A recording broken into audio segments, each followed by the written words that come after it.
We're going to catch up with Stephen Collette, healthy home expert. Oh, great ideas from Stephen. We are going to talk about furnaces. We're going to talk about filters. We're going to talk about common mistakes people make with their furnaces that can affect both their efficiency and the health of their home. Oh. And we're going to talk about the HRV system, which a lot of new homes have, why they have them, should you have one, blah, yada, yada. Okay, I want to know about that. It's great. It's going to be a lot of information, and it's really good. Stephen is always full of it. In the best way ever. Yeah. Thanks, Carrie. And yes, we are down in the basement of a furnace room, which you call the lungs of the house. That's right. And in your opinion, is this too cluttered, not cluttered, just right? What is this? Well, it's a bit cluttered. There's enough space around here, but we want to make sure that when we're looking at a furnace that space is as clean as possible. We usually store old paints and workshops and junk. Have you been to my house, Stephen? It's true, right? I think a lot of people use that furnace room as a storage area because it's out of sight, out of mind. Right. And that's not a good idea? No, we certainly don't want stuff piled up around the furnace simply because it's trying to draw fresh air in as these grills here are actually bringing air in. So if it's full of junk around it, you're pulling in junky, dirty air. What kind of furnace is this? So this is a gas furnace. This is a mid-efficiency, and that's why we can see the air inlets here. A high efficiency we'll see on new homes actually takes air from outside. So older homes will probably see a lot of mid-efficiency. So this is actually taking air from inside of the home. Correct. And circulating it.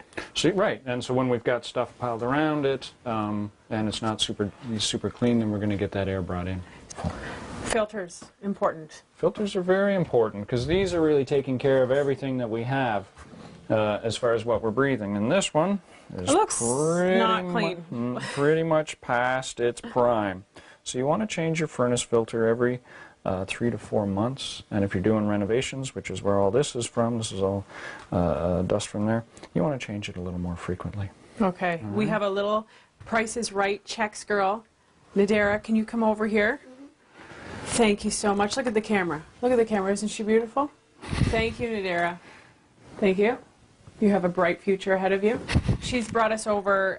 Does it matter? I'm assuming there are different prices of filters. There are more expensive ones. There are cheaper ones. Does it matter? Sure. Furnace filters are rated at a 20, the minimum efficiency reporting value. The fiberglass, the filter, the 3 for $1, scores a 1 out of 20. Its job is to stop the cat from getting wedged in the furnace fan. Washable ones score a 2. Electronic ones score maybe a 4, sometimes less.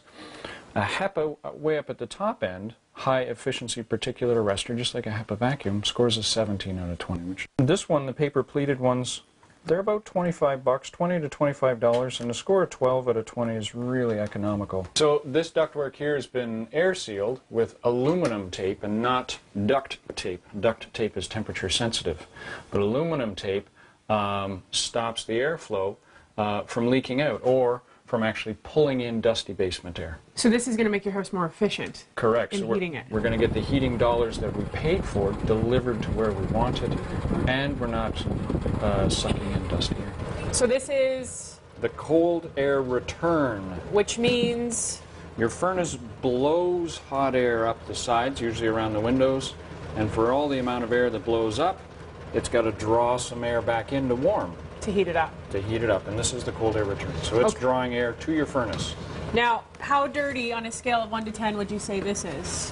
This isn't too bad. Again, some renovations have been done around here, so we're going to see a lot of dirt. So the cold air return's always the larger ones, and they're usually in the center of the house. So if you're not sure which one's which, the big holes are going to be drawing air towards the furnace. So we want these to be nice and clean.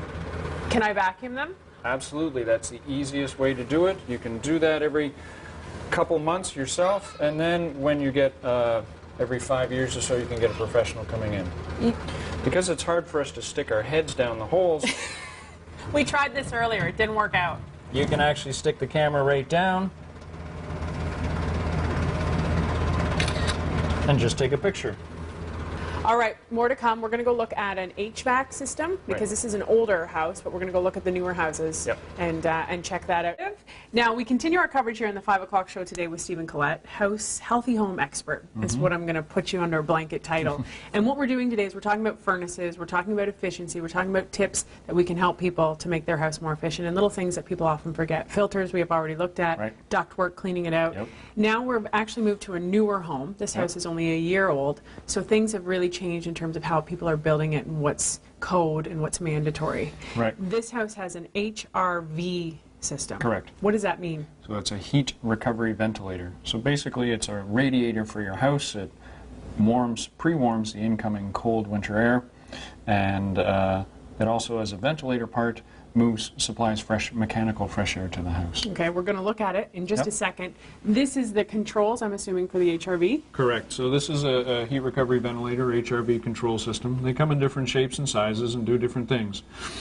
The most important thing and the biggest challenge I see with homeowners is they don't know what to do with the buttons. No. So whenever you have your furnace inspected and your HRV inspected, which should be yearly. Yearly? Well, they are a gas fiery thing in your basement, so we want to make sure that it's working. Who do I get to inspect it? A professional heating contractor. Okay. Right? And they'll take care of both. Wow, the things I always learn with Stephen. And so ask them to show you how to make this work. We all know that we lose a lot of humidity come winter months. The air gets very dry. It's hard on our skin, especially people with allergies and eczema. I have a little guy with that. If I don't have an HRV system in my home, what about a humidifier? Will it replace that function? Yeah, certainly. I recommend humidifiers in the sleeping spaces, so maybe upstairs on the second floor, out in the hallway, and just run it in the evening time while everyone's sleeping. That'll add enough moisture to the air. Okay. Next question. This is the thermostat. Yep. Electronic. Yep. Where should I be setting my temperature when I go to bed at night? Sometimes we turn our furnace right off. Right. Good idea, bad idea? We don't want to get it too cold, because what happens is it takes the furnace too long and too much energy to warm all the surfaces and everything back up. So a good rule of thumb is 6 to 8 degrees Celsius setback from whatever your comfort temperature is. So whatever you're normally setting it at. Okay. All right. When we come back, we're going to go look at the HRV system, and we're going to go outside, because that's the whole benefit, right, of an HRV system. Fresh air. It's pulling in fresh air. Okay. Downstairs now in the newer home with Steve and Collette, only a year old. This is an HRV system. Right. A heat recovery ventilator. Okay. And so this mechanically supplies fresh air to the house. As houses get tighter, we need more fresh air. So it's drawing cold air or fresh air from outside, bringing it in, and doing what to it? Preheating it. We can actually see inside when we open it up.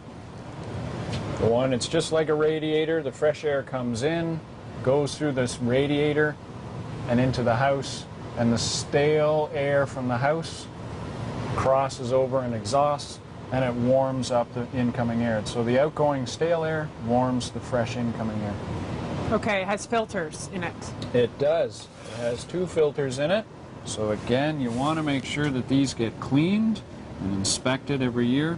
And when it's installed, the details you want to make sure is that it's balanced. So this is actually a balance record, and it actually says the inlet and the outlet flows. Who balances it? The installer. So that's a mechanical contractor. Okay. You need this sticker to know you're actually getting fresh air, because otherwise you don't know. If it's not balanced, I'm not getting fresh air. It's quite possible it might not be working properly. Okay. So this is the exhaust side of the heat recovery ventilator. So that's blowing the stale air out of the house. And you just want to make sure that the flaps are all working, that it's actually not clogged up or anything like that. But more importantly is, in fact, the fresh air inlet side, because this is drawing air into the house. And what we'll see real common is that this plastic screen inside Well, this there, actually does, these don't move. they don't move. You'll see the screen actually cover up with lint. Oh. And then you're not getting any fresh air. So what you want to do is you want to inspect this every fall, get out an old toothbrush, and clean that off. Because we don't have any other jobs to do, Stephen, in the fall. Well, if we don't have fresh air, we're going to have a yucky winter. You're going to clean that in there? You can't take this apart and get in there? Some of them pop off. Some of these grills will pop off. We're not going to try that right now. But if it won't pop off, just get an old toothbrush or a brush in there and just scrape it off. Thanks so much for all your tips today.